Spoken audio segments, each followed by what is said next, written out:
First off, rest in peace, neighborhood nip. I ain't crip, but I'm on that neighborhood shoot. Building business, it's that black owned. If you hustle, better hustle till your pack gone. If you work, better work till your back hurt. And if you rap, make it better than your last verse. Yeah, more lyrics. Stick and move, Javante AJ, El Presidente, Eddie Kane University. Hill gon' heal, regardless. You, B. Cannon, Bethel High School, by way of 3-Man Weave, LLC. Michelle, producer, Faith Overseas. You can catch this wave from the Marlins to the Mariners. Doing things you can't believe. It's the 3-Man Weave.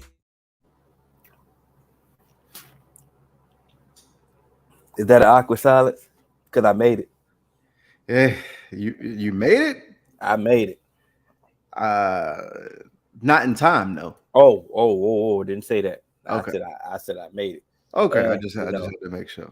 I just want to let the people know right now, the past 2 days have definitely been hectic for your boy. I am tired. If I look tired, trust me, I really am. But we won't do this thing, baby. I'm ready, locked and loaded.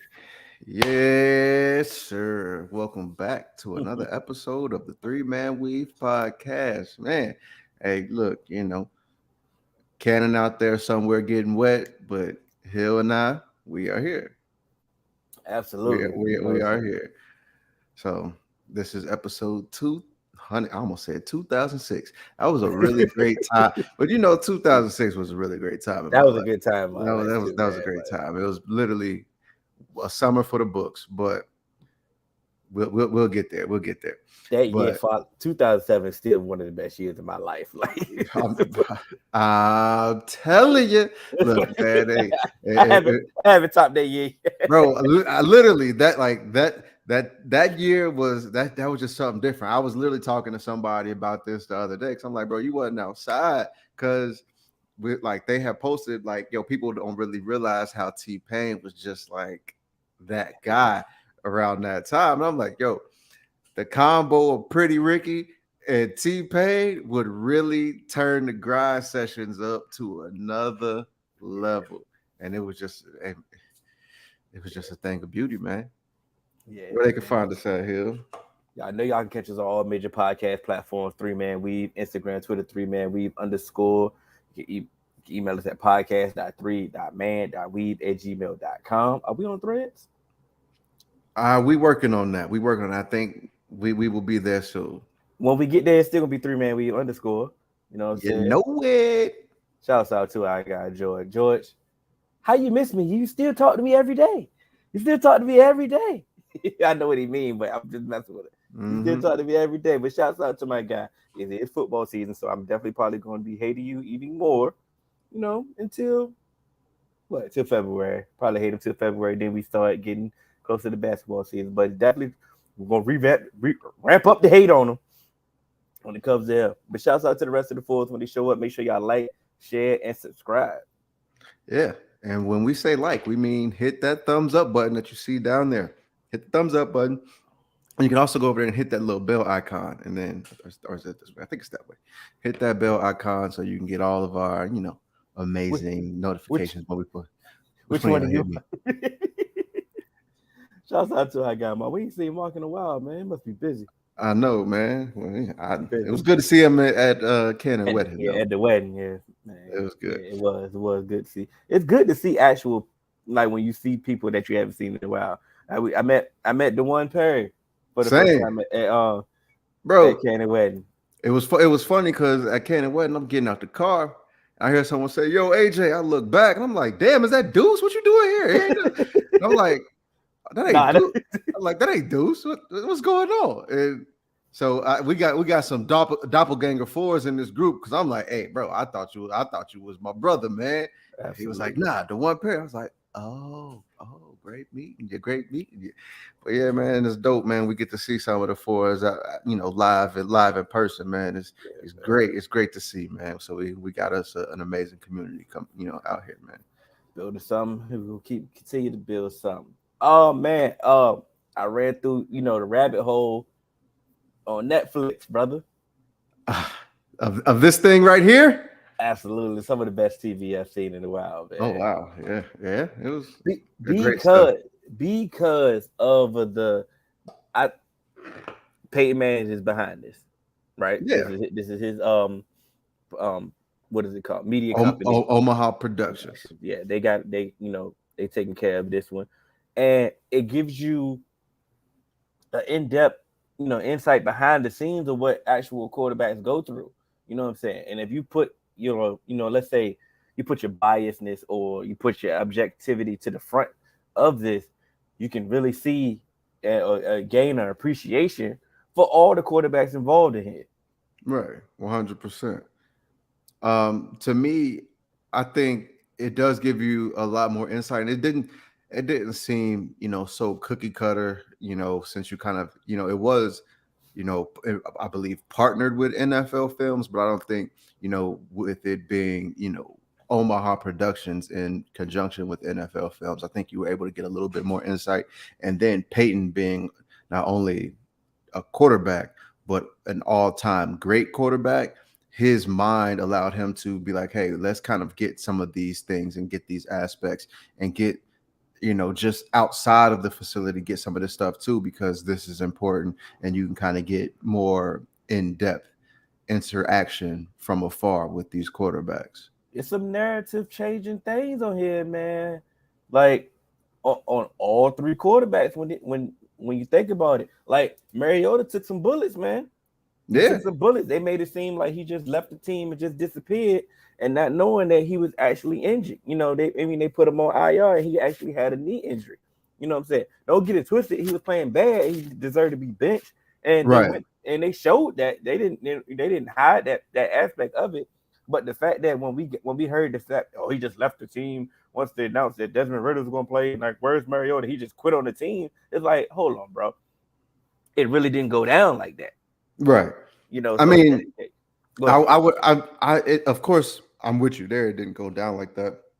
But I think there also had to be some level of lack of communication, I would say, for them to believe that he just disappeared and all, when he's hurt, going to get surgery and stuff. Or like a lot of guys, when they get hurt, either the team knows about it or you're like actually getting surgery and immediately back on facility. You're moving around and you may still be in meetings and stuff like that. Because I know when I like watched Cheeto, when he for those who don't know, Chidobe Awuzie, when he tore his ACL, he was still in meetings, leading the cornerback meetings. He was on the sideline.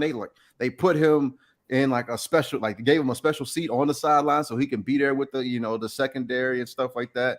And so not all players do that. Some players they'll do stuff from home, but the team is aware of that at first, So that's where I kind of think it did still come off weird, even if he wasn't faking his injury. It still came off very, very weird. Oh, it was still weird. But we didn't hear about. I don't remember hearing about an actual injury or I might have forgot because at that point they was losing it, But I know in that aspect I forgot or I did not hear that he was actually injured. All that was portrayed is the fact that he got benched and he quit. You know what I'm saying? I did hear about an injury, but I think it was from like his agent or some like a reporter. Leaked it and said he's dealing with an injury or something like that. And it was after the fact when the Falcons was like, hey, we don't know where this motherfucker is. So at that point, when I hear that report, I try to dismiss it. I'm like, okay, y'all just trying to put something out to, make it sound better. But no, it's not going down like that. But to your point about Cheeto being still around the team, I remember one of the podcasts I was listening to, Akeem Talib, before he got into his situation. I think he was talking about his last year for the Rams. He was like, yo, we about to put you on IR. He was like, hey, look, if y'all put me on IR, I ain't about to be showing up. You know what I'm saying? So because it was one of those IR stashes type of it's like he really wasn't hurt. It was one of those, we ain't trying to play you no more. It is what it is. So he was like, hey, listen, if that's the case, cool. But just know I ain't coming. Y'all got my direct deposit set up, right? You know what I'm saying? So that's all that really matter at this point. So we see, like you say, so it's other aspects. And the funny thing, and I really want to harp on the fact that Kurt it's like Kirk puts in a lot of work. Like all these, I won't say all these. Okay, all of these quarterbacks do, but certain guys, they still put it into a different level, and some guys take it serious. But that just kind of lets you know, like, hey, this is why we're talking about the 32 best in the world at this. Because say what you want about Kirk, he can work this hard and still be only, so close to what we see of a Patrick Mahomes. You know what I mean? Yeah. And, there are other factors that play into it, but still, like, someone who works that hard and does this much to perfect their craft still gets looked at as just maybe above average. Yeah, man. It's like I was sitting there like, come on, I like you got to respect them. If you may not like them, you know what I'm saying? It's cool, you ain't gotta like them. But I was sitting there watching that joint like, Kirk got my respect, bro. Like, you know what I'm saying? He putting in a lot of work, a lot of things, other aspects of like a lot of things that you don't even think about other quarterbacks that's doing. It's like, okay, man, I respect your work ethic and what you're trying to do. And he was also highlighting that it took him a while to get comfortable with this offense.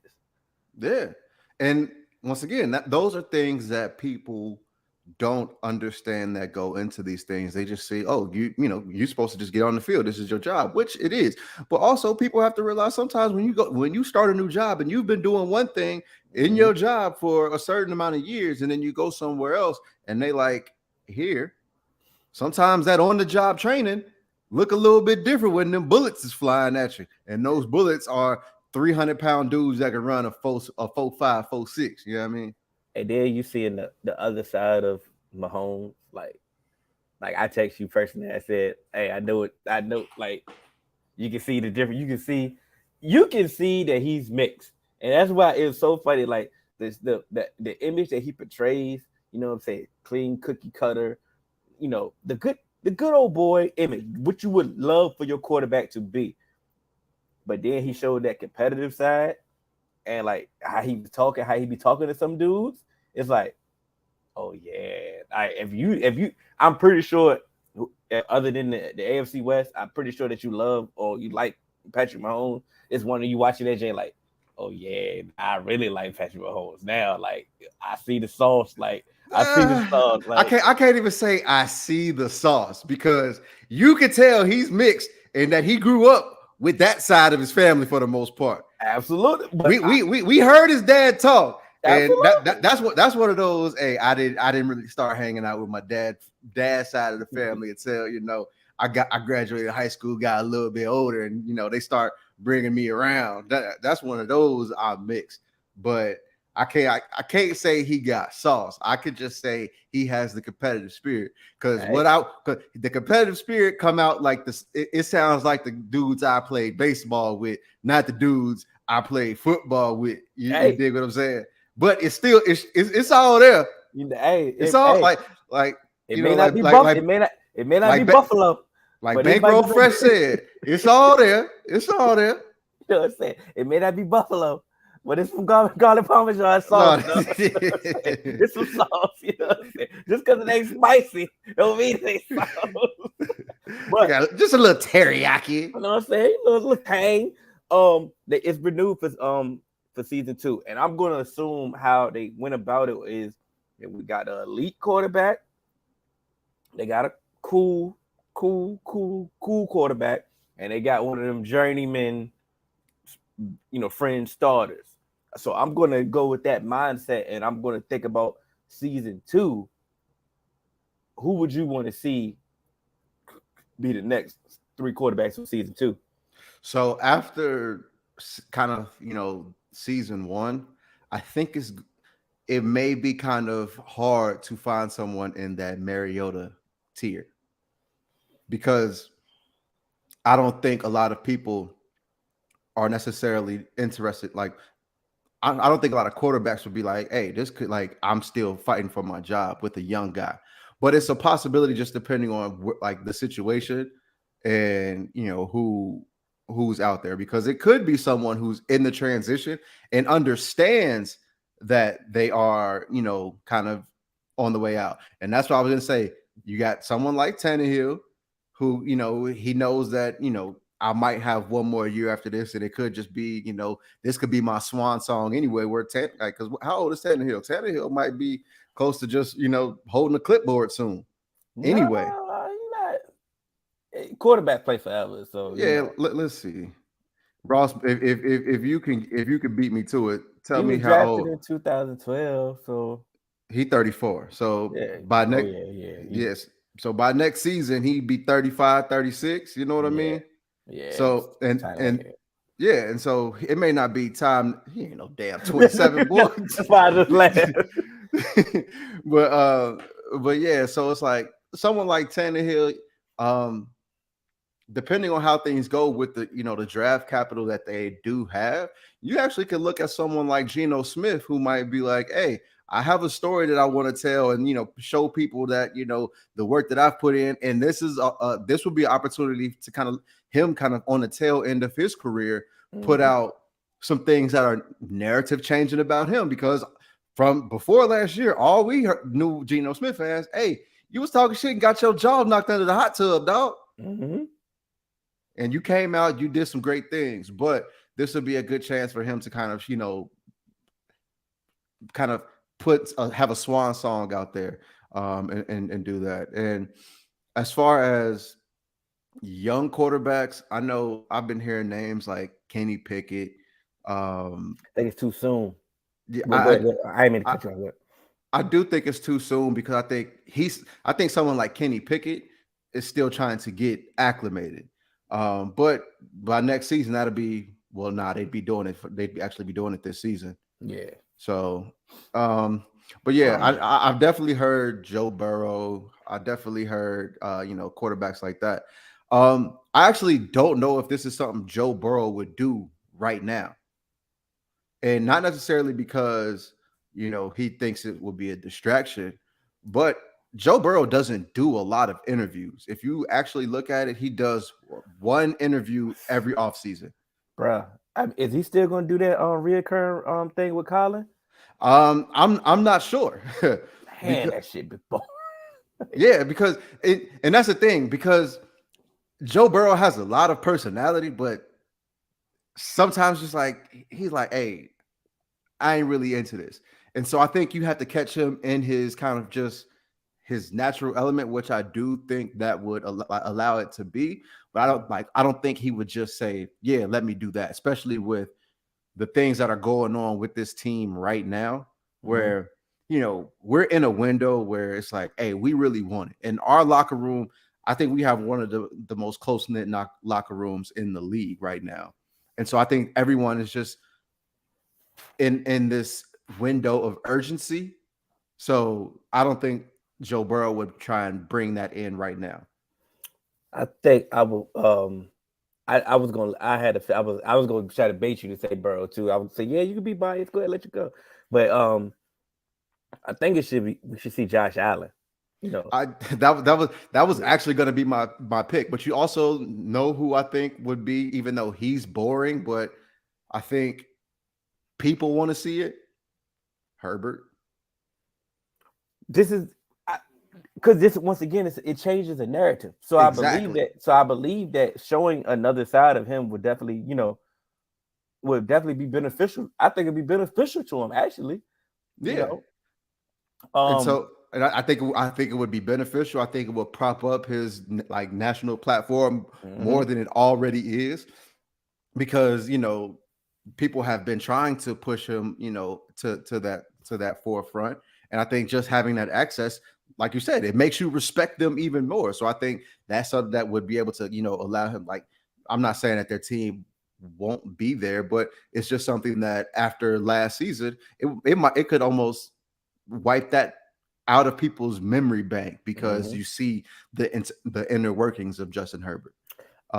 I would personally want to see, my guy, see my guy Dak, but that was going to be my that mid-tier, that mid-tier suggestion, because I think it would be perfect. I think Jerry would be like, hey, do it. Do this. But it's like we just recently did Hard Knocks. Hard Knocks, we definitely seen a different side of Dak then, when Dak was cussing out people. You know what I'm saying? Yeah. And it's like, 100%. We were like, hold on, we seen this ain't the person that we normally see doing interviews and press conferences. Because guess what? It's funny because when y'all did Hard Knocks, hey, it wasn't like Mahomes where he was like, hey, Dak is mixed. Nah, you were like, hey, nah, it was okay. He ain't been out there. It makes sense, but and I know they might not do it this year because of the new coach, Sean Payton returning. But I believe this Netflix series will work wonders for Russell Wilson, bro.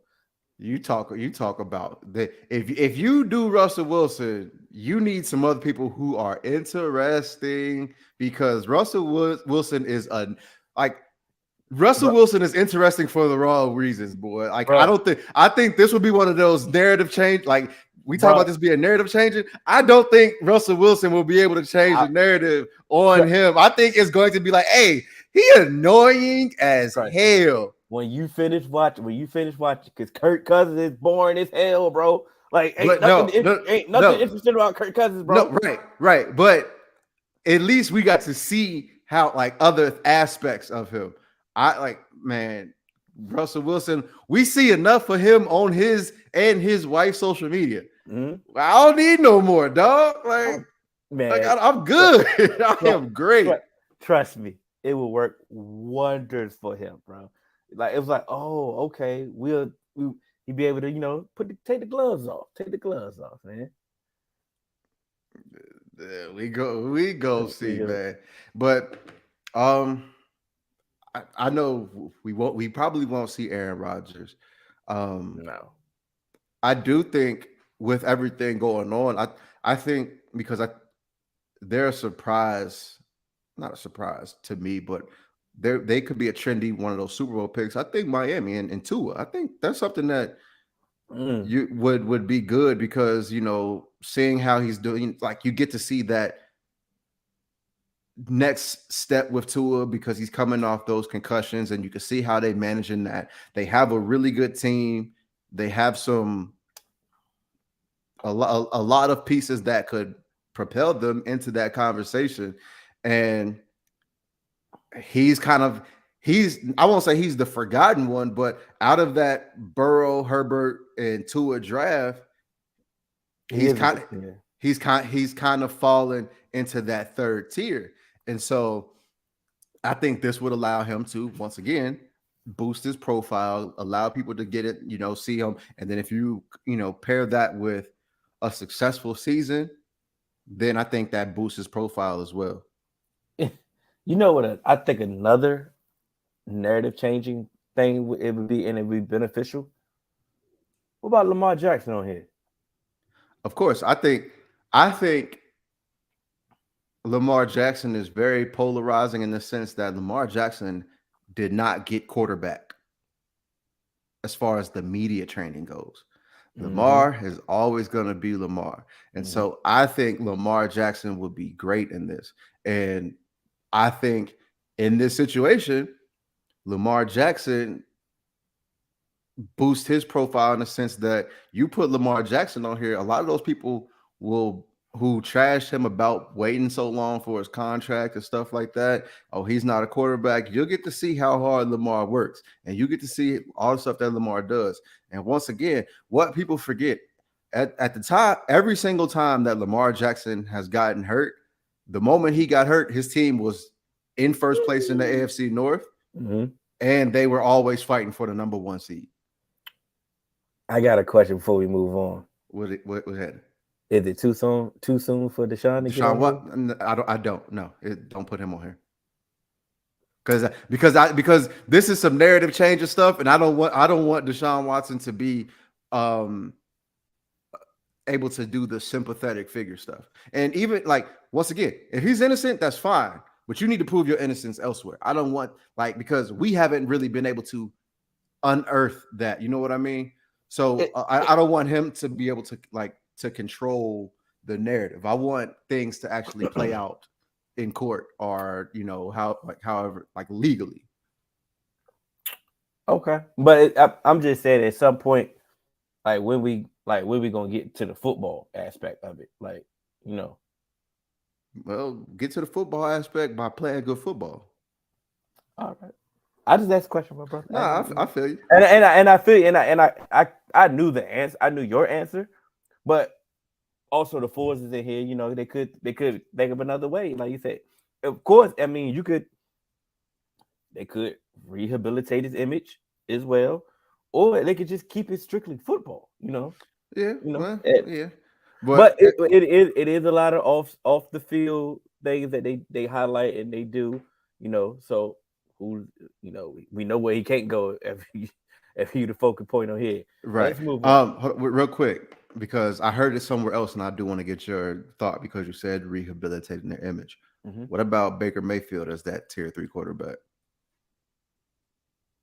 Oh, that would be that's personality. Yeah, exactly. That's the one I was like, yeah, that's it. Yeah, that's must see TV. Like right. You say, he probably please sign me up if you know, if I'm Baker, you know what I'm saying? It's a lot of, you know, false narrative or false perceptions about him.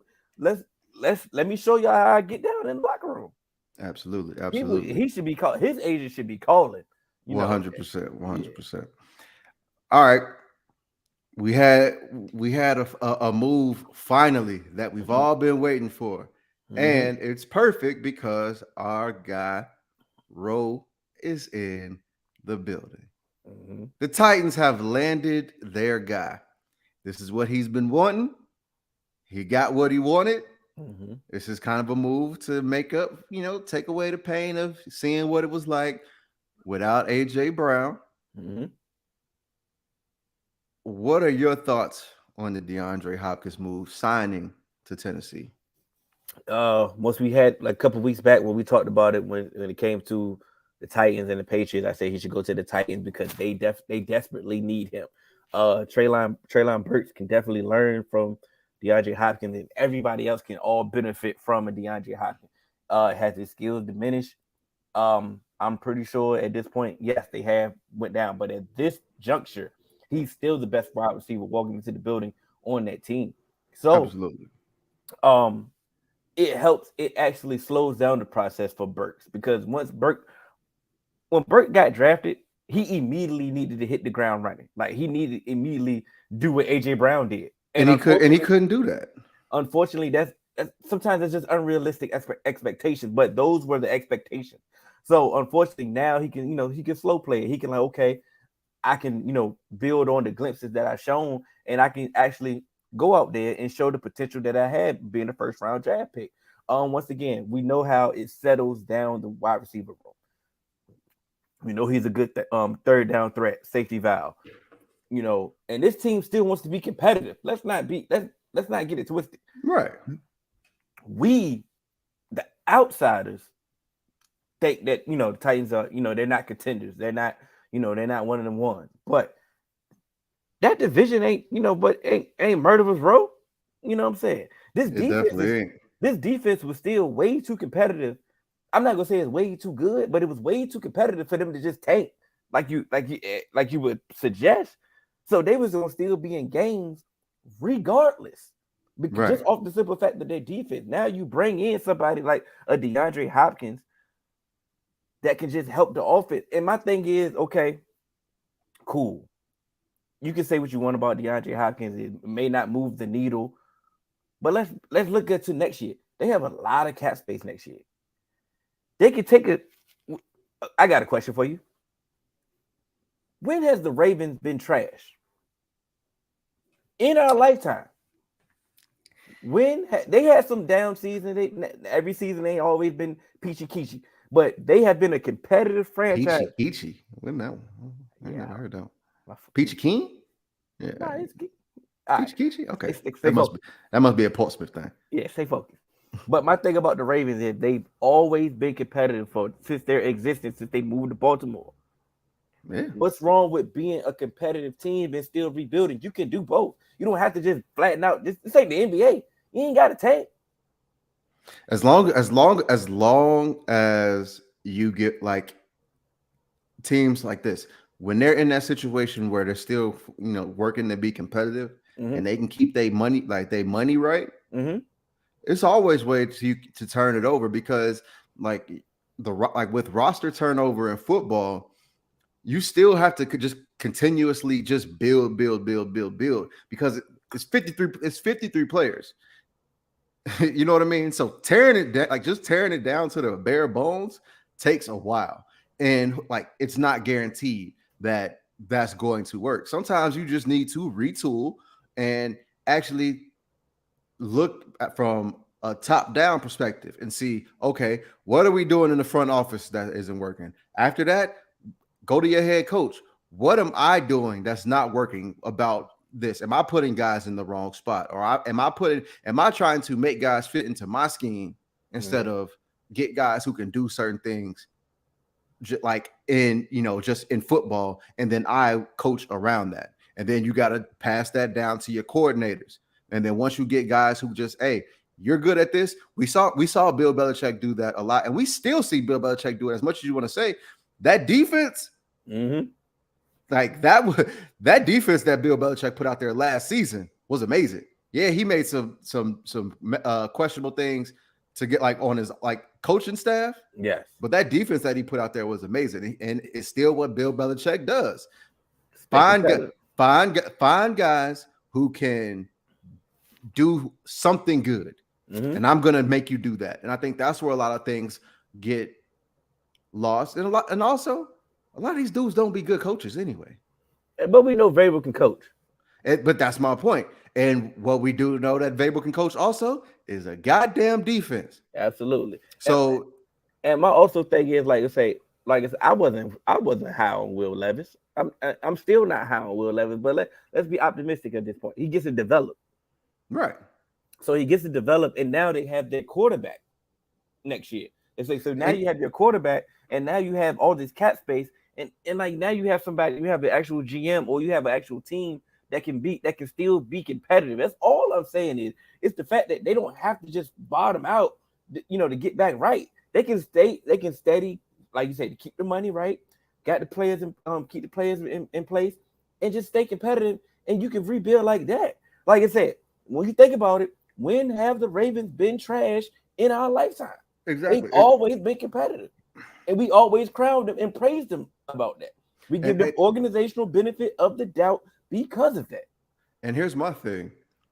When Will Levis eventually gets the reins, we're not asking Will Levis to be Patrick Mahomes. We're not asking Will Levis to be Josh Allen. If Will Levis gives you 2021 Ryan Tannehill, that could be a very, very, competitive team. So it's not like where Will Levis has to go to get this team to be in contention has to be extremely far. Because think about where Ryan Tannehill was coming from Miami. You know what I mean? It wasn't like we were like, oh, he's an all-pro and he's this. Like, okay, he's a veteran. He's had some ups and some downs, and then he got there, and then they rode Derrick Henry, allowed him to play off the play action, and then they found something in AJ Brown, and it was just like, oh, we good. Now let's play some defense and let's go. I still have my issues with them being a number one seed, but guess what? They were a number one seed. You got it. Like last year, they almost made the playoffs. Exactly. So it's just like, hey, and they was nowhere near, should have been nowhere near close to the playoff with the injuries that they had, but they still came down to the wire by being a playoff team. Fix your offensive line. Work on possibly getting a successor to Derrick Henry, because as much as he's been cooking and he's still doing that, you don't want to try and find a successor after the fact. This is how you stay competitive. This is how the good teams kind of keep things going.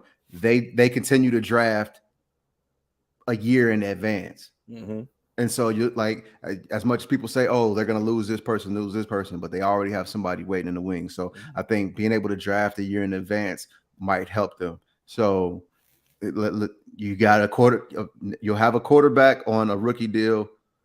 And then if you get someone to replace Derrick Henry, fix that offensive line, this team is going to be something. When are we going to give up on Baker? Baker is who he is. Let me tell you something, Joe. we definitely gave up on Baker. Don't ever think and who gave up on Baker before the draft? You definitely gave up for way before I did. I was a little late. But all we was talking about for Baker was for the show.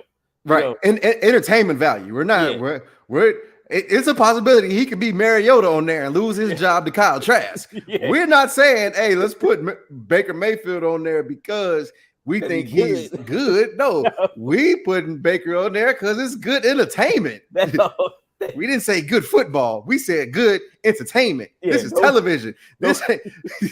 Don't get it twisted. Don't get it. No, sir. No, sir. No, sir. No, sir. No, sir. We will not bear the brunt of that one. Oh man, you ready to talk about these running backs, bro? It's been a lot of crying, bro. I'm gonna let you go because. Go ahead. It's been a lot of crying about these running backs, bro. And like trying to, oh my god, they devalued the running back, and all of a sudden everybody got this sympathy, all these crying, all this whining, and all that. And I'm sitting there like, okay, what's the solution? What the plan? Like, cause I'm sitting. We are a solution-based, oriented type podcast. We don't sit here and keep all these complaints. We try to figure out a solution. We try to figure out what should they do,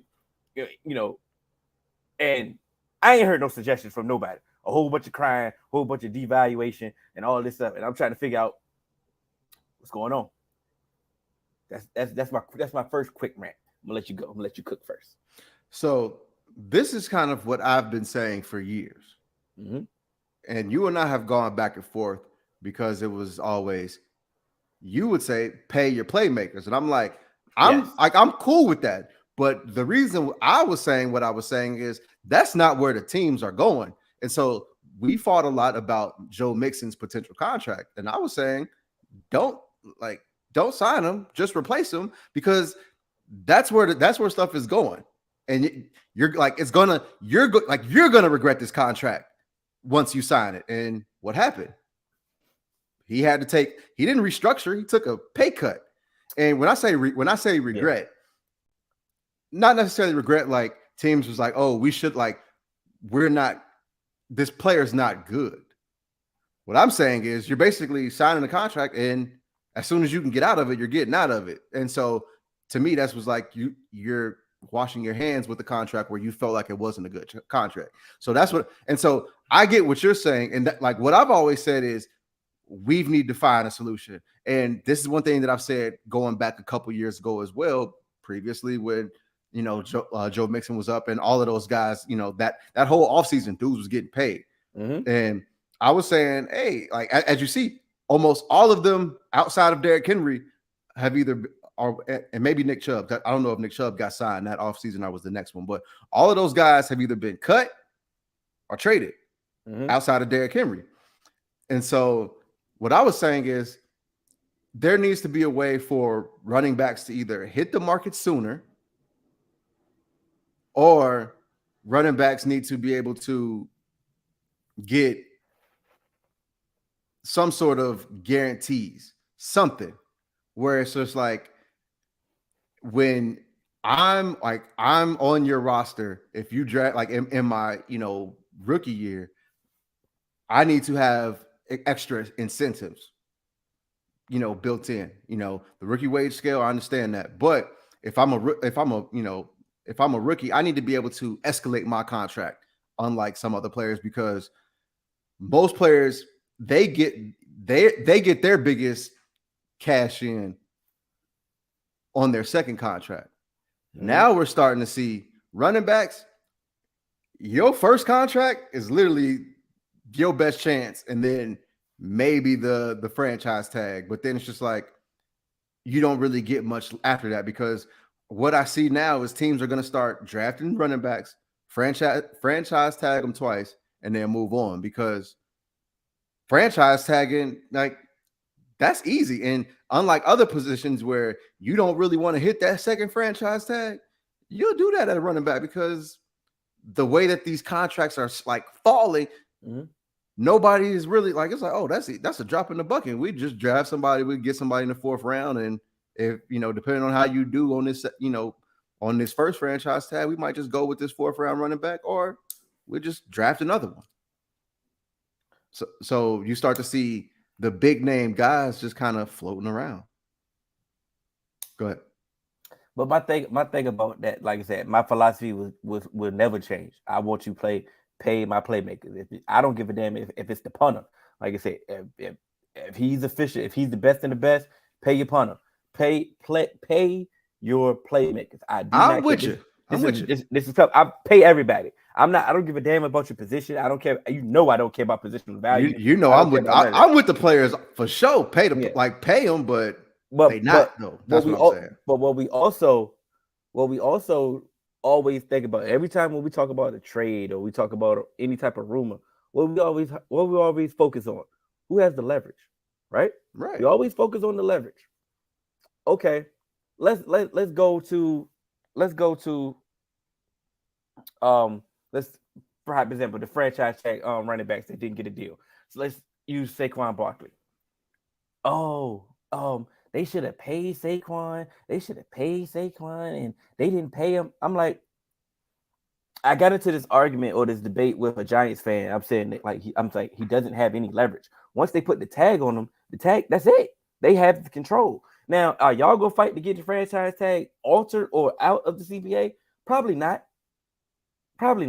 Because it really doesn't affect everybody. It only affects a certain amount of people each year. So it's nothing to really fight for if I'm the NFLPA, because it's only a certain amount of players that's affected. It's not really a lot of players affected when we think about the franchise tag, when you really think about it. Mm-hmm. So why would we really fight for this? So for example, that he's over there arguing, I want this amount. Bro, you're getting 10 million this year.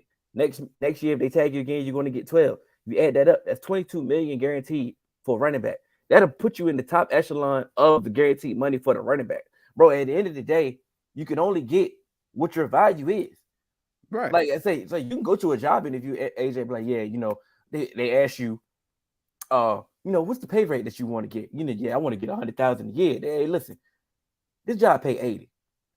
What are you going to do? Do you want the job or not, AJ? You know what I'm saying? I mean, that was your job. It's your decision to say, you know what?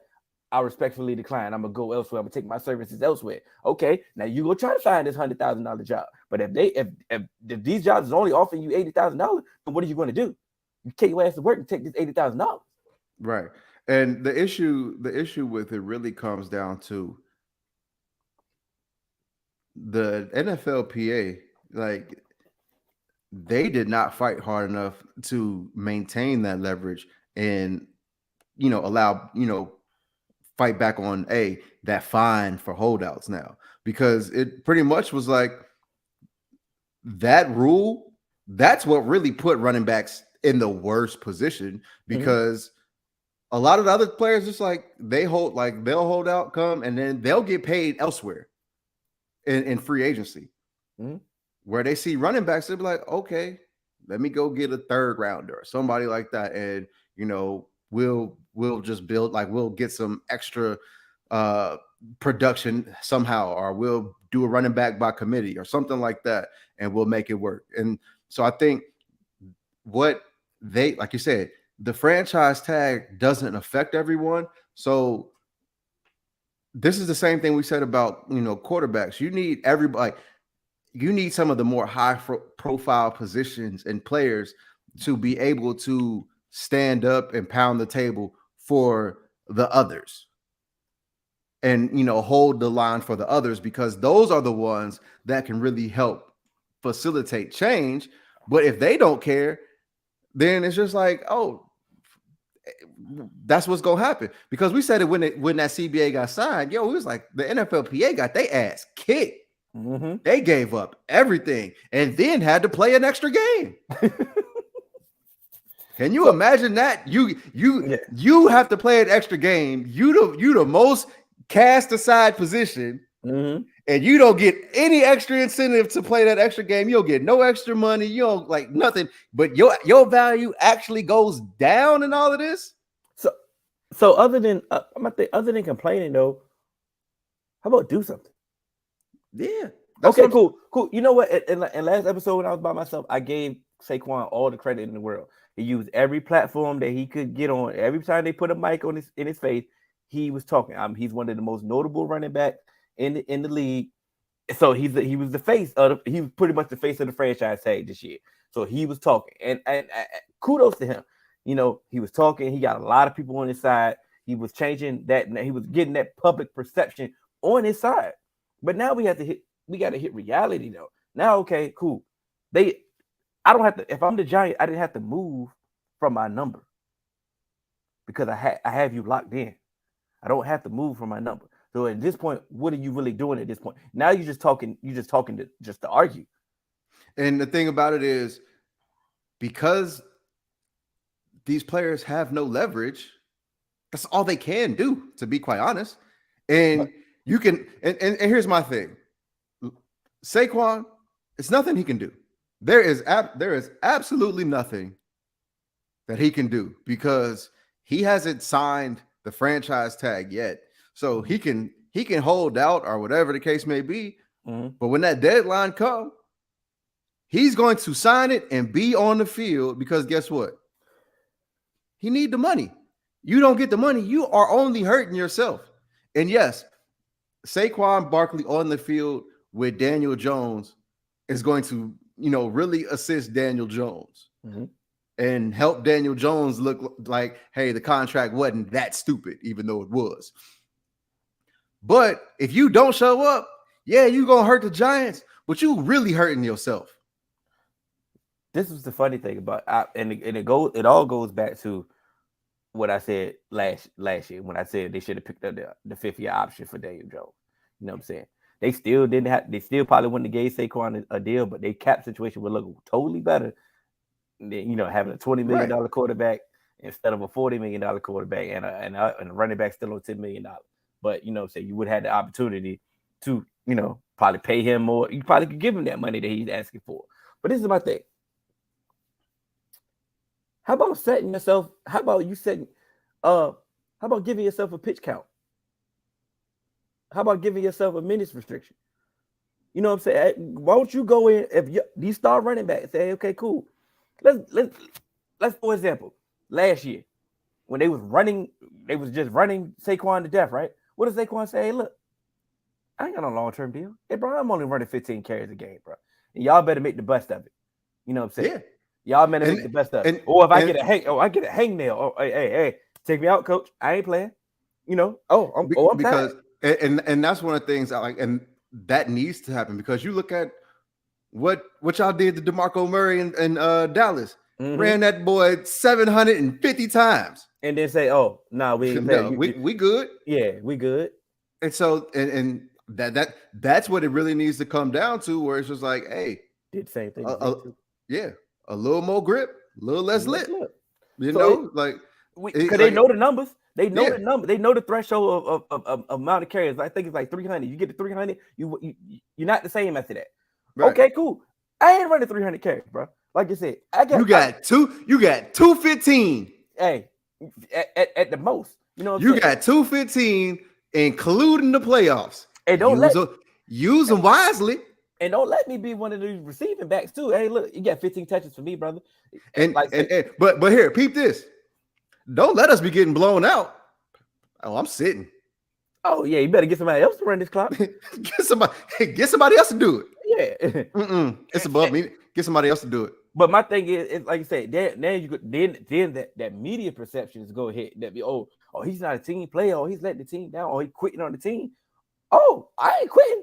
They quit on me. Y'all not trying to pay me. It's a business. It's a business, right?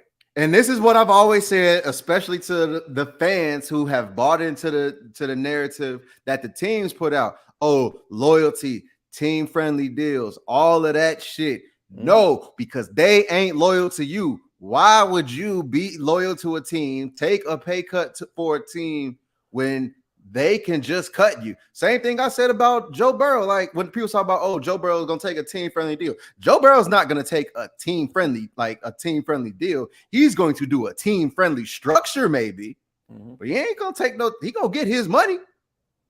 He ain't going to take less. He going to get all of his. He may just do it in a way that things can be maneuvered, but he going to get his. And I think that's what it is. And I want to get to Joe's question real quick. Yeah. He says, AJ, how do you feel about running backs taking pay cuts? I think Joe Mixon hurt the market more than helping. I totally disagree because he would have ended up like Dalvin Cook. He would have ended up like these other running backs that got cut because they was like, oh no, I'm not gonna take a pay cut. Cut me. And then guess what? Dalvin Cook is gonna get a job before Joe Mixon.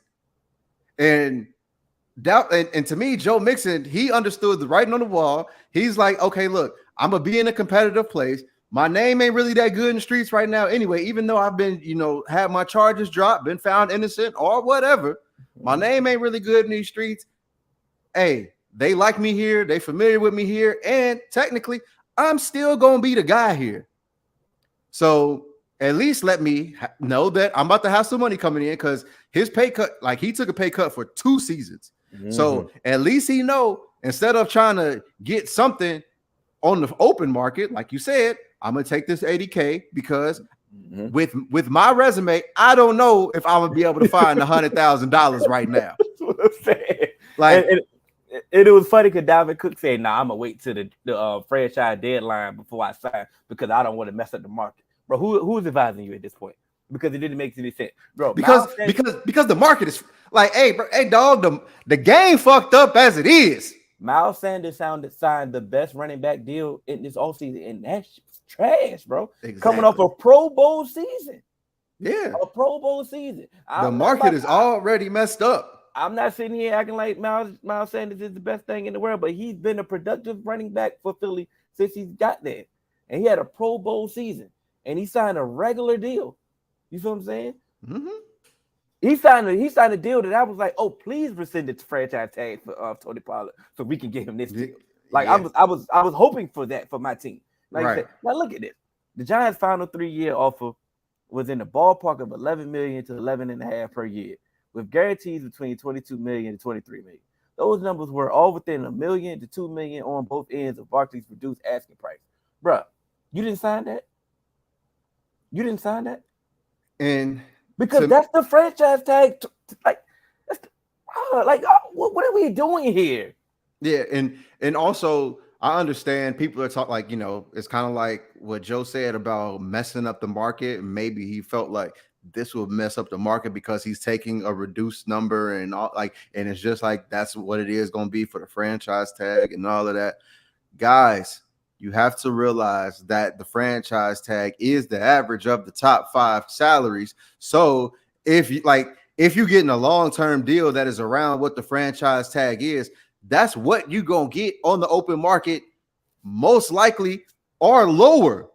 So I understand we don't like the franchise tag because it's no security, it's 1 year. But you have to weigh your options. Do you want a 3-year contract at the franchise tag, or do you want a 1-year contract at the franchise tag? You know what I mean? And so that's just kind of what we got to deal with at this point, guys. And I feel you. You try to hold it down for the running back market, but once again, let's be honest. Before you stepped on the field, you had a fully guaranteed contract. Yeah. So let's go back to who's making the most money this year? Bijan, a rookie. Has he stepped on the field yet? Nope. Because he has a fully guaranteed rookie contract. Saquon was one of the first that got that. Yeah. You only gave him 2 spectacular years out of your 5. And you gave him and one of them 3, I think year 3 was a mediocre year. Anyway, so 3 out of the 5 years, you ain't giving the return of their value. The reason why your ass ain't had no leverage or why you couldn't pull a Zeke, because what Zeke did was the year before his time was up, so he can get his deal. Right. That's why because his ass been injured. So much. Exactly. But that's one of the things where it's like, you know what? Be real with yourself. But you know what? This is what Bijan should do, because you know what Arthur Smith gonna try and do? Pound that motherfucking rock. Bijan should be like, hey, bro, you got 220 out of me every season. They'd be like, oh, what's the other boy, Tyler? Tyler Algier? Algier? Hey, I thought y'all said he was good, right? He good, right? Oh, right. Yeah, we gonna split some of these carries. Give me 150. Matter of fact, give me 150. We gonna split some of these carries, you know what I'm saying? So when it come contract time, I ain't so wore down, you can give me another contract. And you know what? Another thing that needs to happen, especially now that a lot of these, high school and college players are getting NIL, and they're, because they're getting NIL money, they're being able to have representation. Mm-hmm. First thing, hey, talk them out of playing running back. If you can't talk them out of playing running back, do this pitch count stuff in high school. Do this pitch count stuff in college. If I'm a 5-star running back, I don't care if you sign me and you ain't got nothing but me, Hill, and Cannon in your running back room. I'm redshirting because you're not about to rack these miles up on my body before I can really, really cash in. You get what I'm saying? Yeah. I would redshirt, play hard, and then go to the league and then pitch count. This play another position stuff is really irritating to me because, bro, I'm not. This is not towards you. This is not towards you. Because I've heard people who saying, "Oh, if it's such a big problem playing another." Nah, it don't work like that. But what I'm saying, that, bro. But some of these dudes, hey, Derrick Henry should have been a linebacker or edge rusher. God damn it, because dog, you could have did it. I'm gonna tell you another thing that pissed me off before we move on. This hurt my soul the most when I seen this graphic. It's the leading rusher for the past 10 Super Bowl winners, right? Mm-hmm. On this graphic is a bunch of regular ass running backs. Cool, that's the whole purpose, right? Yes. Okay, outside the Chiefs and outside the Rams, right? Yep.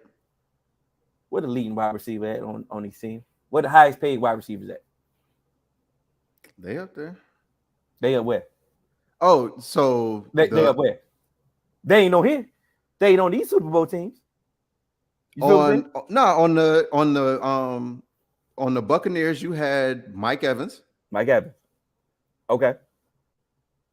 The Broncos, what year was that? The Broncos, that was Demaryius Thomas' year, I believe. He was paid. Mm-hmm. Seahawks, I don't even know who. It might have been Percy Harvin. Shit. So that, or what was the But not. What you said? You said Doug Baldwin. Doug Baldwin. You said not the Chiefs. And I said not the Chiefs and the Rams. So you hit me with two. What about that other the Eagles? That was Alshon Jeffrey. He was not one of the highest paid wide receivers. So he wasn't highest paid. We know none of the Patriots had none of the highest paid wide receivers on their team. Yeah. You know what I'm saying? So if we could include the Rams and the Chiefs, we had 4 out of the 10. No, because remember the Buccaneers too. Rams. So yeah, I meant Chiefs.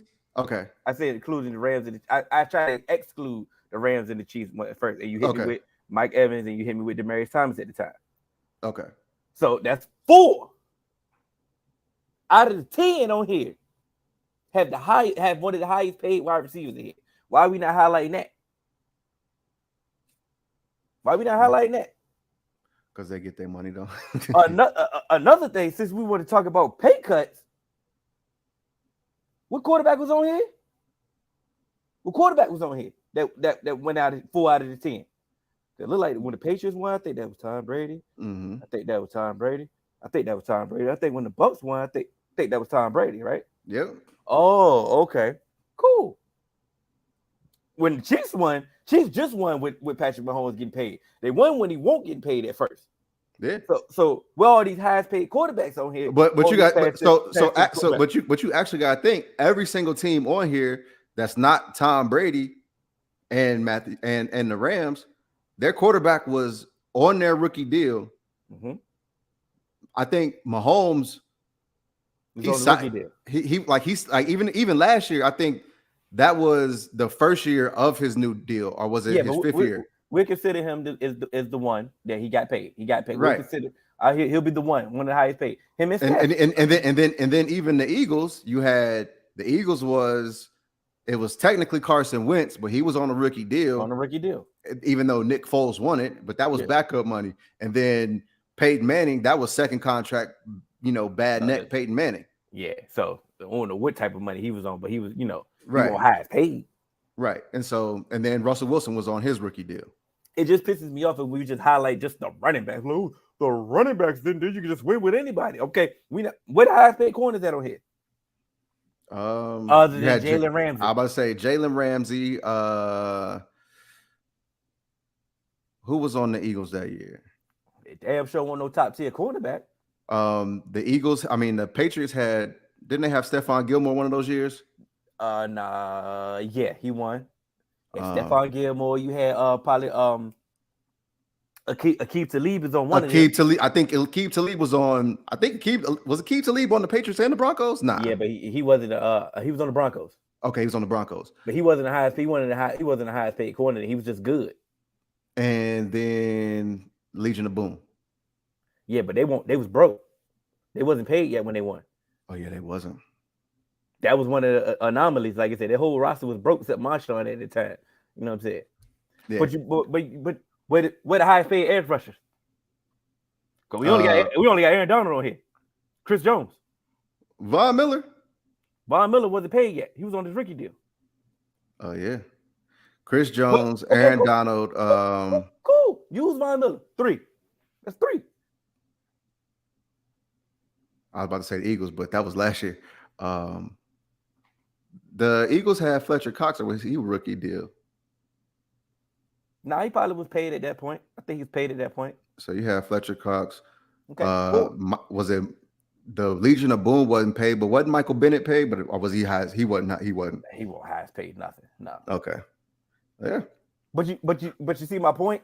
You see my point. Okay, we're not highlighting where the highest paid edge rusher or the highest paid corner or the highest paid wide receiver, the quarterback.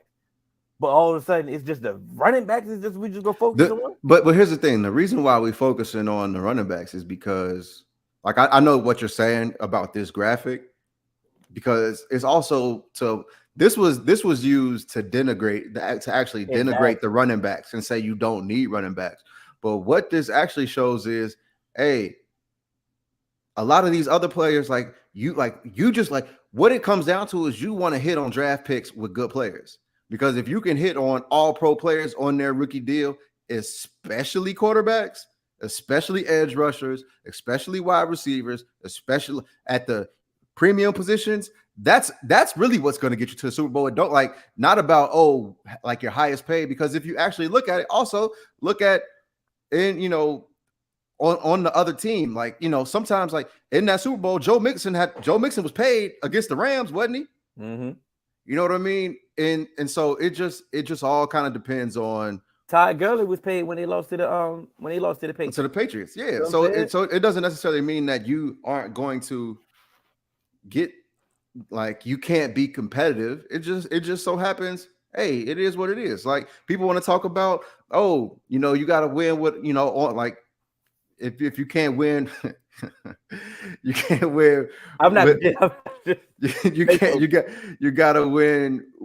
Your only chance to win is with a quarterback on a rookie deal. Well, you subscribe to that.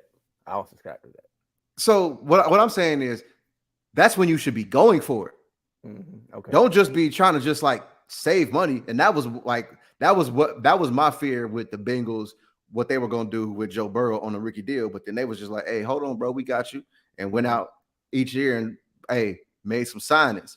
And so that's what, but to me, it's not necessarily you have to win with a quarterback on your rookie deal. That's your best chance because you have more money to play around with. And that's where you can go get those guys and splurge and not, mess up your cap and still be healthy. That's what I was saying. Because that's the same thing when Dak was on a rookie deal. We would always talk about, hey, what you holding this money for? Go spend it. You get what I'm saying? And yes, I understand you want to, some teams build through the draft. But yes, build through the draft. But this is your time.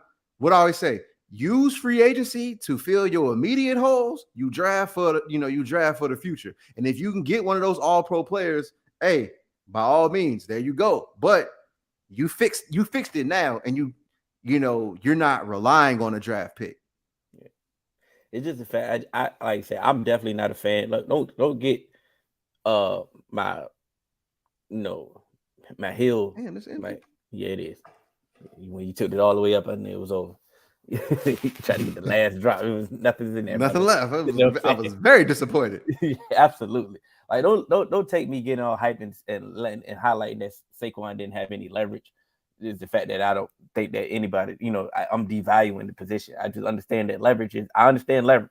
Yeah. Like I said, I'm sorry, I can't. I'm going sensible.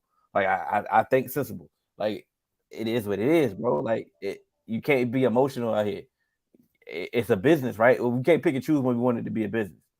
And, of course. And once he didn't have any leverage, is all this talking that we're doing, all this whining, and all this potential holding out.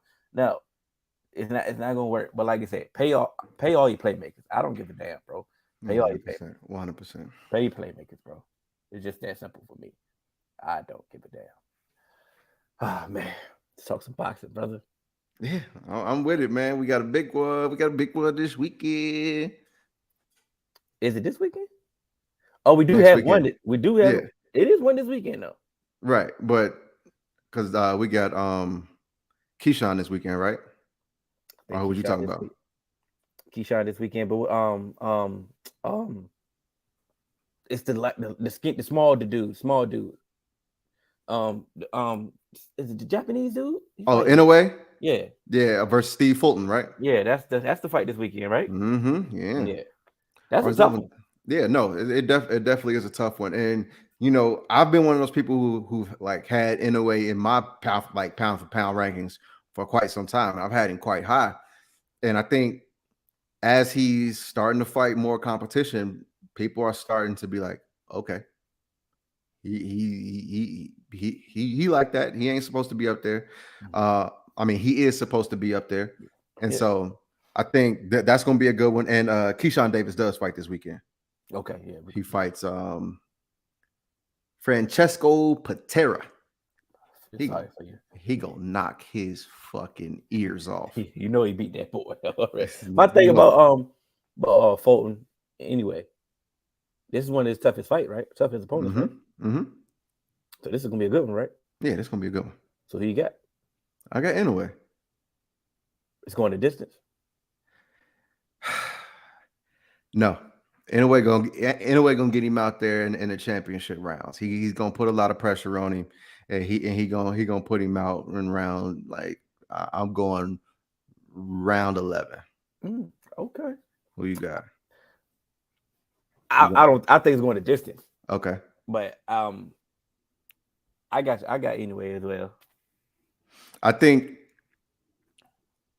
it's gonna be tough though. Yeah, I think not a lot of people know about Inoue, and they kind of just letting their biases. And boxing is a racist ass sport. It's not. It's the fact that once I kept seeing him when I kept seeing him on every pound for pound list, it was time to pay attention. And right. I know a lot of his fights is definitely sometimes we be sleep when his fights come on. Yeah. You just got to catch the highlights and stuff. So or catch the recap, which is fine. And like I say, it's just like I said, do your research. I'm not hating on him at all, but I do know I've seen Fulton come up, and I know he's a quality opponent. Right. It's just that it is levels. It is level. Like I said, of course he got to punch his chance. I believe he's gonna make it competitive. It may be a split decision. Maybe a split. Yeah, I wholeheartedly wouldn't be surprised. So it's definitely an opportunity for Steve Fulton to make a name for himself. And, Inoue's coming off some, injury problems and stuff like that. So, he suffered, that knee injury and just kind of needed some more time. So we need to see how he's going to react about that and how his body's going to react. This fight is on Tuesday. See what I'm saying? Like, where they fighting at? Tokyo. That's what I'm saying, bro. I'm tired. That's why I'm tired of here. Every time we fight, the thing is, report. When you the A-side fighter, dog, it's that's just like when Anthony Joshua and them used to be fighting over in London, and they fight at 10 o'clock in the morning. You be like, hey, bro, I'm not even in the mood. I can't watch you fight at this point in time. I don't even want to fight this early. You get the Bleacher Report, oh man. I remember one time I was like, Tyson Fury knocked somebody out at 10 o'clock. What the hell? They fought already? I was like, damn, I thought this was a pay-per-view at midnight.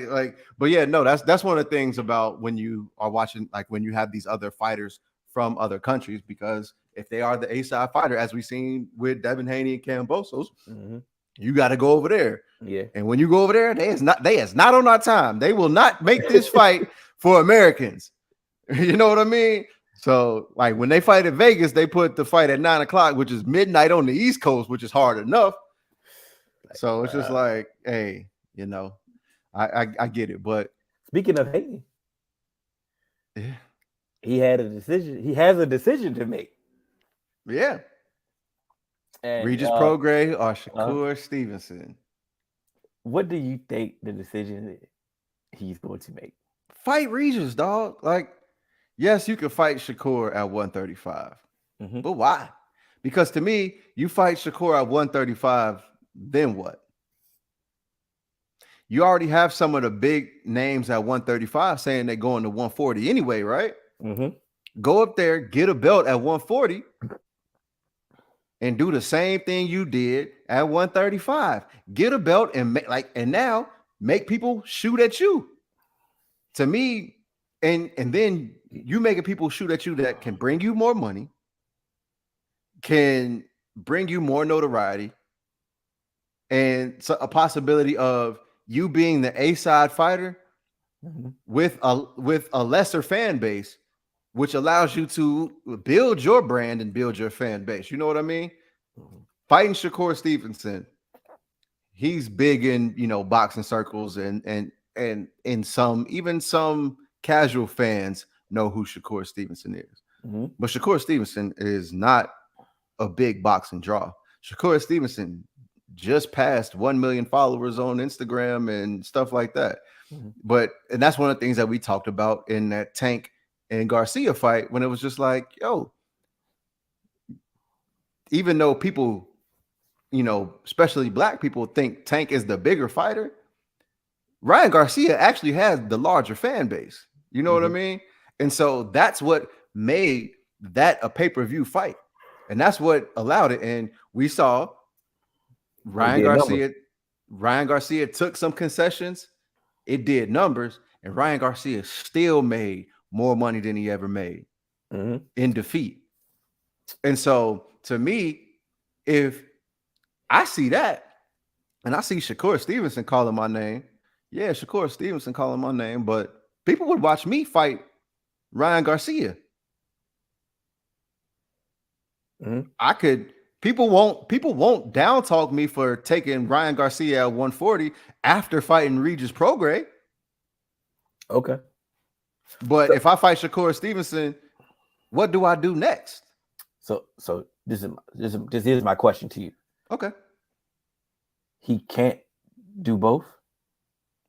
He can do both, but to me, it lines up better for him and his career to just already go up to 140, because to me, what Regis Prograis has done throughout his career has surpassed Shakur Stevenson.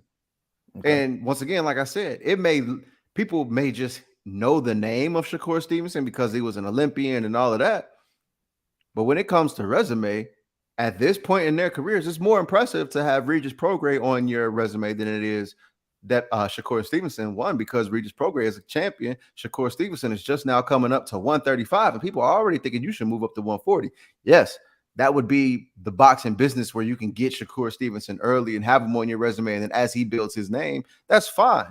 But once again, like I said, if you fight Regis Prograis at 140, this lines you up to actually make the fights and get the money.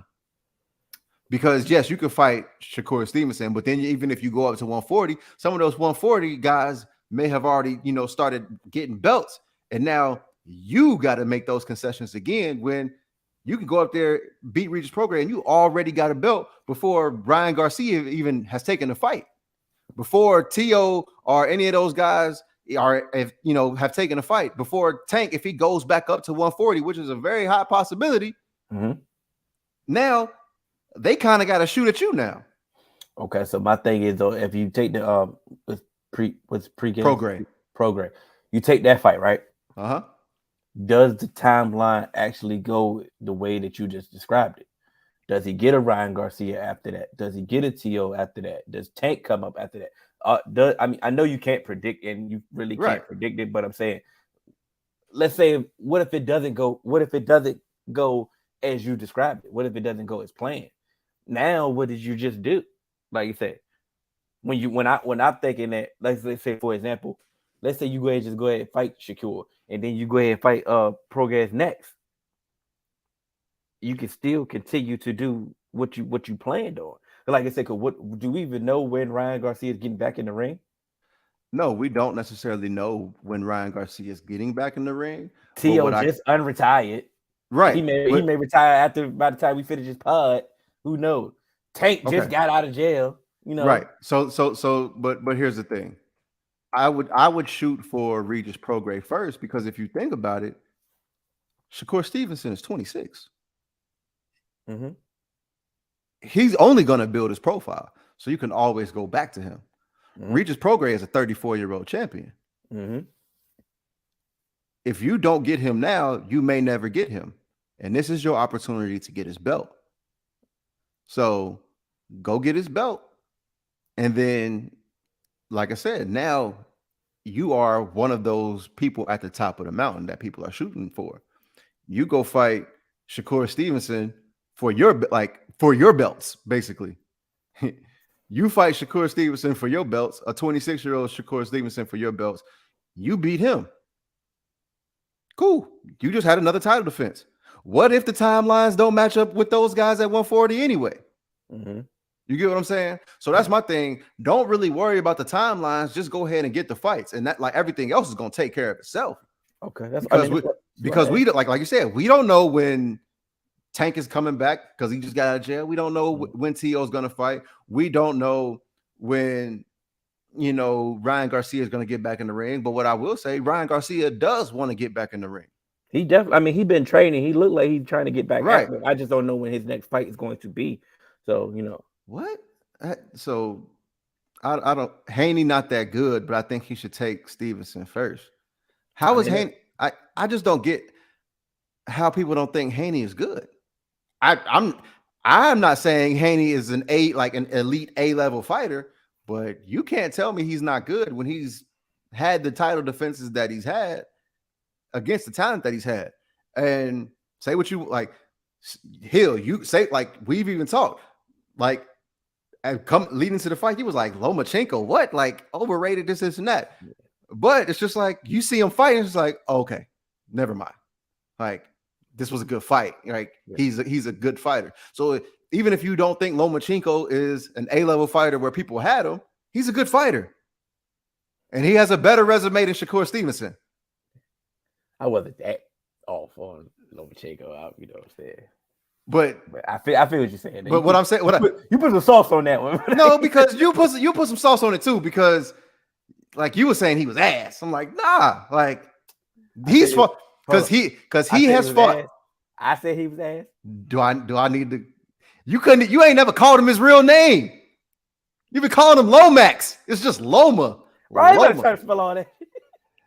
I said Loma. You put an X on it. It's Loma, not Lomax. But nah, hey, like Mama call you Clay. Keep going.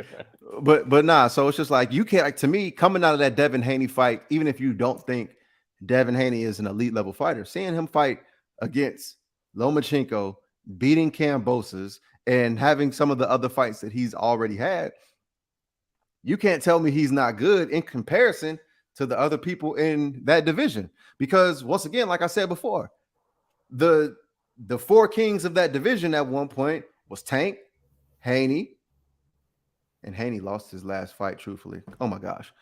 So the four kings. A lot of people do think he okay. lost, you know. But let me finish this point real quick. The four kings of that division was Tank, Haney, Garcia, Stevenson, and T.O. was middling in there somewhere. But a lot of people just had those four names, and then T.O. kind of like right on the outside of that. But it was always a giant gap between Tank and everyone else. And remember what I said? Hey, y'all need to do a round robin. Tank fight Ryan, Shakur and Devin, y'all fight, and then winner face winner, loser face loser, and then you can do that and everybody make their money. Ryan Garcia was like, hey, let me go ahead and do that. He lost, but it didn't hurt him at all really because it was the A-level fighter. He got paid, and even though he got knocked out, he made Tank work. Tank just was an elite level fighter, but with Devin Haney getting those belts, it allowed him to fight Lomachenko and other players who had a higher profile than Stevenson, even though we felt like the Four Kings were, included Stevenson just because of, their trajectory. Once Devin Haney made that fight with Lomachenko, hey, the rest of the guys is going up to 140. Like, that's where my competition at. You just coming up here. So Lomachenko's still at 135, right? Yeah. Oh yeah, he did try to do that. I'm sorry. He wanted to rematch with Haney first. Yeah. So okay. So I'm good. Yeah, I forgot. Right. Let's move on. Okay. What's next? I mean, we got Spence, we got Crawford. How do we feel that this is gonna play out? So I don't want to say it's going to be exactly like this, but contrary to what the nice women will tell you, size does matter. And Errol Spence could be fighting at 156. Bud is coming up from 140, and we've seen him fight some people, but majority of his career he's fought at 140. Errol Spence has always been a big welterweight, and so we saw when my guy Mikey Garcia came up to 147 and tried to fight Errol Spence, it looked bad. Mm-hmm. It was bad. Mm-hmm. And Mikey Garcia is an extremely skilled puncher, but it's just he couldn't do what he normally does at those lower weights. And so I'm not saying this is going to happen for Bud, but I think what Bud does to, the guys at 140 and, some of the guys that he's fought at 147, it's going to be tough for him to do that to Errol Spence. He can make it tough and he can, make it technical for Errol Spence. But if Errol Spence takes some of those shots and is like, oh yeah, I can eat those, it's going to be a long night for Bud, regardless of how technical he is, because he can walk through it. And it's just like some of the things that, like Canelo, to me, Canelo's the best fighter in the game. But then when he went up against Bivol, that power don't transfer like it did to those, like in those lower weights. And it's just like, he looks different. And he looks different because now it's just like, oh yeah, I ain't really worried. I got to be technical because anybody can get taken out, but I can take I can take your shots better than I know you could take mine. And I definitely, I echo everything that you just said about the Spence and Crawford fight. Is my thing about it is just the only thing that gets me nervous, and I do have Spence winning the fight. It gets me nervous because I get that Spence is the bigger man. I get that, he's technical, he's technically sound, he can do everything in the boxing ring. Bud Crawford can do that too, but he has that tenacious mean streak about him, bro. Like that he could just click on the switch and just go like Super Saiyan mode. You know what I'm saying? I get it. It's you against lesser opponents, smaller opponents, I get it. But he definitely has that, Of course. That, with Goku, he got that in him that Spence ain't really had to deal with that much. Right. But okay. So here I can go ahead and say it because I know we'll do it, and I'll just say it again necessarily on our preview episode. Mm-hmm. But we all say styles make fights. Yes. Styles make fights. And I think the thing that is going to make Bud susceptible is he can get sloppy on defense. Mm-hmm. And because he can get sloppy on defense, I think that plays right into Errol Spence's game plan, because Errol Spence is one of the best body punchers in the game. And what's one way to really make defense get sloppy? Body shots. And that's going to be tough with Spence being the bigger man and digging shots to the body, and being and Bud Crawford being aggressive. You get what I'm saying? So he can be tenacious and try and press the issue, but Spence getting inside, doing body work, hitting his sides, hitting his elbows and stuff like that. And later on, those hands may start dropping, but he still got that Super Saiyan mode in him. Mm-hmm. But if you're going Super Saiyan with them hands down, it could get real bad for you. And so that's just something to look out for. One of them things it's going to be telling that I know round one is normally fill you out, pause round. That's going to tell me everything I need to know about this fight. If we come out there and we see Spence walking them down, controlling the ring, controlling everything, controlling the fight, like controlling it in that aspect, then I know that he's prepared to do this every round. And like I said, you're the bigger fighter. You start laying on him and start leaning on him, and like I said, it wears you down. But we're gonna save some of this, for next week when Cannon's here. Hopefully Cannon's here. So we get a whole, for the preview for the actual time for the fight.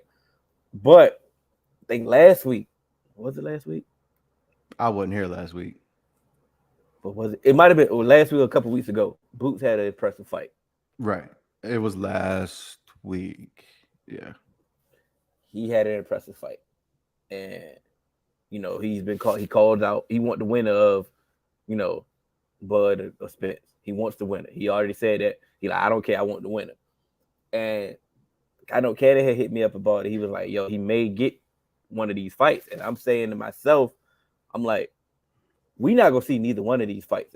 I hope I'm wrong. Let me say this right there. I hope I'm wrong. But I don't foresee that we're going to see him fighting Bud or Spence anytime or ever, to be quite honest. Because Spence has made it known Spence is about his money. Right. You know what I'm saying? First off, they have a rematch clause. I'm definitely saying that both of these, whoever wins or loses, is definitely going to implement this. They're going to trigger that immediately. And at the post game, they're going to be talking to Jim Grave like, no, I got to fight him again. You know what I'm saying? And I just feel that way. I just know for a bare minimum we're going to get two. Spence has definitely been talking about Canelo, talking about moving up. You know what I'm saying? He wants the money fights. He wants the big money fights. Like I said, Bud is old. Yeah. You know what I'm saying? So I can see Bud giving it up. Hanging it up after the Spence fights.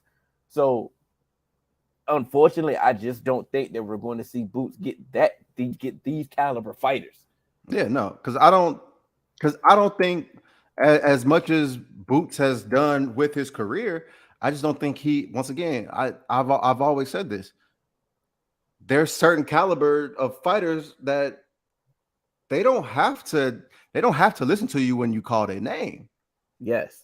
And I don't think, and I think as much as people like Boots as an up and comer, it's kind of that situation too, where it's like, hey, bro, you 26, you got to show a little bit more. You know what I'm saying? Like, I just don't see the names on your resume of the guys that I've beat for you to think that you can say my name.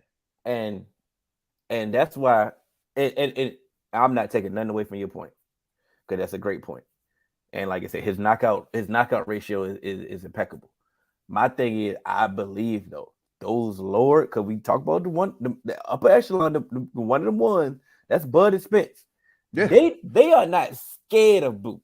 Right, absolutely not. They're not scared of Boots. It's just the fact that it doesn't make financial sense to fight you right now. Yeah, because everybody else. Did you see how Keith Thurman was talking about him? Keith Thurman did not want to fight Boots, bro. You feel what I'm saying? Of course. So it's going to be hard for him to get these names, these notable names on his resume when these people are scared to fight him. Like Ugas probably is like, bro. I don't even know when. Have you ever heard him talk? Yeah. Okay. But you get my point. Yes. I'm saying. But like, who else? Like you say, Virgil Ortiz, and hopefully, get your health in order, my guy. Right. Absolutely. That was a scary situation that get in. So first off, get right. But that's the collision course that we're going to see. That's going to be the Bud Spitz for this next division, because their ages match.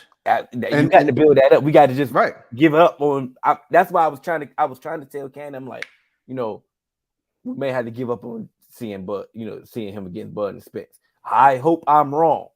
Because here's the thing. Just as we talk about Bud being old, Bud 35, Spence 33. You see what I'm saying? And so Spence 33, and then you got a rematch clause. Even if Spence wins both of them, he'll be 35 by the time it will be time to fight Boots anyway. You get what I'm saying? Yeah. So it's like, hey, Boots, you're 26 years old, man. Like you just gotta just hope that this next crop of fighters continues to excel, and you gotta hope Virgil Ortiz continues to rise, and he builds his profile being one of the great Mexican American fighters. And wait, he's Mexican American, right? I hope so. I don't want to. His name is Virgil Ortiz. Yeah, you Mexican American, bro. I don't want to be too disrespectful, but yeah, I believe he's Mexican American, but he's like 25, 26. Boots, you 26. I think certain places got y'all ranked 4 and 5, in the welterweights behind Spence, Crawford, and Ugas. You know what I mean? You both undefeated, so that's just kind of what you gotta hope for. Like for like you say, from if I'm like I said, I get it. Boots, you calling out the big dogs. You calling out the big dog, and the big dogs are responding to you. They're not just shunning you. Like, nah, he ain't on my level. They just trying to make it make financial sense, and you got to respect that. So now because it don't make it because this Spence Bud fight, this is probably going to be one of the biggest fights we've seen in the last couple of years. Absolutely, it'll be up there. It'll be one of the highest earning fights that we've seen. And guess what? That's why they waited so long to make it. Absolutely, because that's when it made money sense.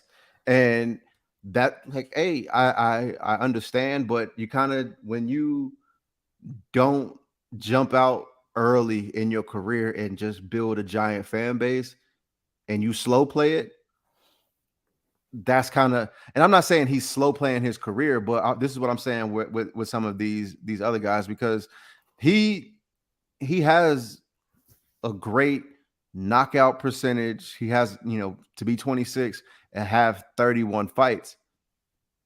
That's amazing. But he just kind of started taking that real step up, and that's fine. So, and it's fine, but all he need, he need to make this Keith Thurman fight happen. Yeah, he needs to make that happen ASAP, because the name of Keith Thurman is going to sell it. It's going to get your notoriety up. Keith Thurman is going to promote this fight. Of course. He taught. You know what I'm saying? So he needs to do that, and that will put you on the pedestal on where you need to be at. Now it's time for, now I can go anybody else. You know what I'm saying? It's just the fact you need to get that notable name. I don't think Ugas is going to be the notable name to get you where you need to be. I think Keith Thurman is that notable name that's going to be a quality fight, that's going to get you the respect that you deserve and going to earn. Like exactly, because you have to think about it. Keith Thurman, like, he's 30-1. Like, he may not be up. He literally, that's one time. Yeah. And y'all know I don't like Keith Thurman. I don't got no love for Keith Thurman. Right. But my thing is, he's 30-1. He's been in the ring with champions. He's a former champion. And he's one of those, guys that was at the top level of this division. And so beating Keith Thurman, it still won't put you in that Spence Crawford realm. Nah. But it makes you next in line if one of them is still around. And it makes sense now, where it's just like, okay, it might make sense. We might be able to get some money out of this. Because think about it. Let's before we get up out of here, let's say Bud wins both fights, right? If Bud wins both fights, I mean, Bud ain't been talking about moving up. Absolutely not. Like, I heard that talk about he wanted to fight Charlo and everything, but I didn't take that very serious, very seriously. Bud does not want to fight a Charlo. Like I said, I didn't take it seriously, but it's my thing is, though, okay, you beat Spence, okay, you could retire and that's it, right? Yeah. Or you're not going nowhere. If you're not going nowhere, the next best fight is a boost. You know what I'm saying?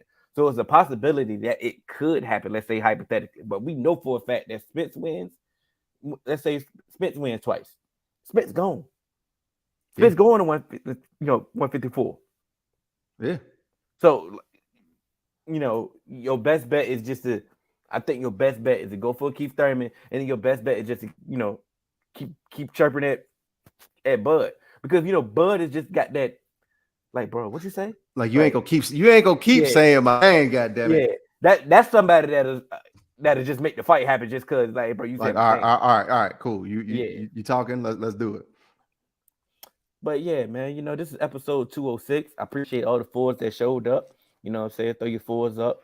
Make sure you like, share, and subscribe. We're definitely going to be starting our NFL division preview coming up soon. Football almost back, baby. Yeah. Football's almost back. We getting the fantasy show popping. Dallas Duos returning.